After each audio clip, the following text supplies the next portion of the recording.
I'm Amy Cherry. This local news is a service of Flagler County's Toyota dealer, Beaver Toyota, here to wow ya. There was a fatal accident involving a pickup truck and a motorcycle last night. It happened around 8:45. A 2015 green Dodge Ram truck was traveling south on Belterre Parkway at Ponce de Leon Drive, and a 2004 Harley-Davidson motorcycle was driving north on Belterre Parkway. The driver of the Dodge turned left into the path of the motorcycle. The motorcycle and Dodge collided with each other in the left northbound lane on Belterre Parkway. The driver of the motorcycle, Travis E. Stewart, and his passenger came off of the motorcycle. Travis E. Stewart died at the scene from injuries sustained in the crash. It was the sixth fatality on Flagler County roads this year. The passenger was ground transported to Shands of Jacksonville in very serious condition. The driver and the passenger of the Dodge Ram truck did not sustain any injuries. The investigation is still ongoing at this time. More information will be reported as it becomes available. From the WNZF Newsroom, I'm Rich Carroll. This portion of Flagler's Morning News brought to you by the Daytona Beach International Airport, Delta Airlines nonstop to Atlanta, and now nonstop service to New York City via American Airlines.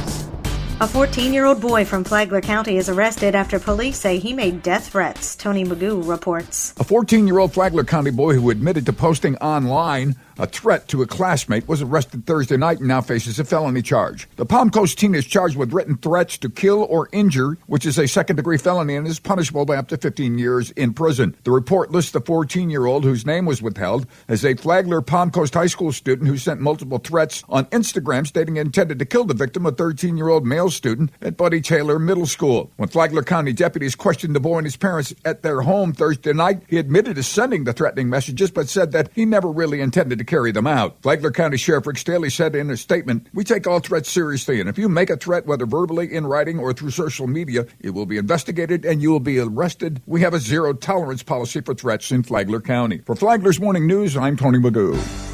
The HPV vaccine was proven to be effective. And that's why Bob Snyder with the Flagler Health Department wants to see voluntary HPV vaccinations for sixth graders at Flagler schools to stop what he's called a silent epidemic. He's been pushing the issue, saying in-school vaccination programs greatly improve public health. Scientific studies have proven that this HPV vaccine is effective in stopping cancer down the road. And this is about accessibility. It takes minutes to provide the vaccine, to piggyback providing children with the Tdap vaccine and the flu vaccine. He came out on the offensive on Free for All Friday on WNZF, attacking school board member Maria Barbosa, who was among two female members on the board against the proposal. In this day and age, it's just remarkable, actually, that you are against that. We're at odds here, and you say that you make decisions on what's in the right and best interest of children, and you're surprising me, and I don't think you're doing that. Barbosa fired back. I want to see what the parents say. And you tell me I'm against about the vaccination? No, I'm not. Because even myself, I have some vaccination, even as an adult. And that it is a comment you putting out there that I am against it. No, I am not against it. Concerned, you're anti-science and you're anti-vaccine. It's a real shame that you're a member of the school board. No, I'm not anti-vaccine. Voters, pay attention. You're putting words in my mouth. Barbosa, who voted no on the proposal initially, says she could change her mind if the health department sees strong parental support for the vaccinations.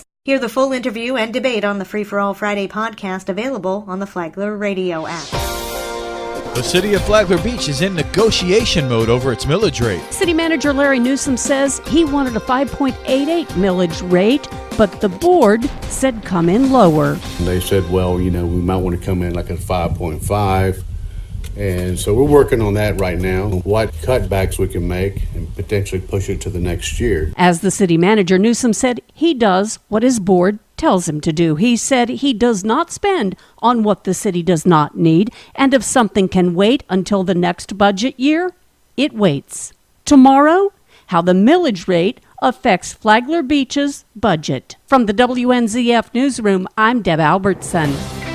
Flagler Beach plays host to a special event for kids with autism. John Arking has the story. The 10th annual First Coast Surf and Beach Festival took place on Saturday, as about 200 children participated in the event. It was put on by Surfers for Autism, a nonprofit founded by surfers who use surfing as therapy for children with autism. Flagler Beach is one of 10 Florida cities that are hosting the festival this year. One mother who traveled from Titusville with her 3-year-old said it's a great opportunity for children with autism to have fun, play in the water, and learn to be around others while boosting their self-esteem.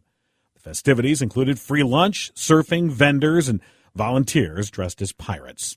From the WNZF Newsroom, I'm John Erking. And now you're up to date on Flagler's Morning News. I'm Amy Cherry.